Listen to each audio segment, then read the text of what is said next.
Pharma company నిర్మాణం మరియు రైతులకు జరుగుతున్న అన్యాయంపై ముఖ్యమంత్రి రేవంత్ రెడ్డిపై మండిపడ్డ తెలంగాణ బీజేపీ రాష్ట్ర ఉపాధ్యక్షులు చింతల రామచంద్రారెడ్డి. అరే కేసులు పెట్టే సంగ దేవుడు నీ అధికారులకు నువ్వు అయితే ఆర్డర్లు ఎత్తి ఇష్యూ చేయి. నిన్నటి రోజున చూస్తున్నాం నీ కాన్స్టిట్యున్సీలో ప్రెస్సోలు కూడా వికారాబాద్ జిల్లా అని చెప్పని రాస్తున్నారు.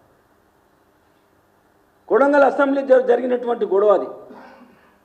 రైతుల జీవితాలతో చెలగాటమాడడానికి ఫార్మా కంపెనీ పెట్టడానికి ఫార్మా కంపెనీలతోని కుమ్ముకైనటువంటి ముఖ్యమంత్రి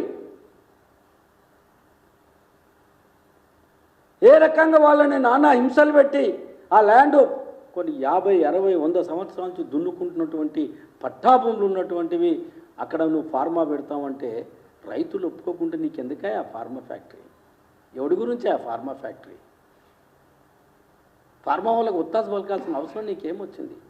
నిన్ను గెలిపించింది కదా, ఓట్లు వేసిరు కదా, గిరిజనులు కదా, వాళ్ళంతా తండాలలో ఉండేటటువంటి వాళ్ళు కదా, వాళ్ళు వేసిన ఓట్లతో నేను ఆ ఎమ్మెల్యే గెలిచి అలా ముఖ్యమంత్రి అయినావు కదా. కొడంగల్ అసెంబ్లీ కాన్స్టిట్యున్సీ అది కాదా? ఎందుకని కొడంగల్ అసెంబ్లీ కాన్స్టిట్యున్సీ అని అనడం లేదు? గ్రామాల పేర్లు వికారాబాద్ జిల్లా అని ఎందుకు రాస్తున్నారు? కాబట్టి రైతులు పండించినటువంటి వరికి వెంటనే కొన్ని వేల టన్నులు ఈనాడు రోడ్ల మీద ధాన్యాలు ఉన్నాయి. కొన్ని వేల సంఖ్యలో రైతుల కుటుంబాలు ఈనాడు రోడ్డు మీద అన్నమో రామచంద్ర అని చెప్పని, ఎప్పుడు కొంటారా అని చెప్పని, ఎప్పుడు మాకు టోకన్లు ఇస్తారా అని చెప్పని ఎదురు చూస్తున్నటువంటి రైతుల యొక్క జీవితాలతో ఈ ప్రభుత్వం చెలగాటమాడకూడదు.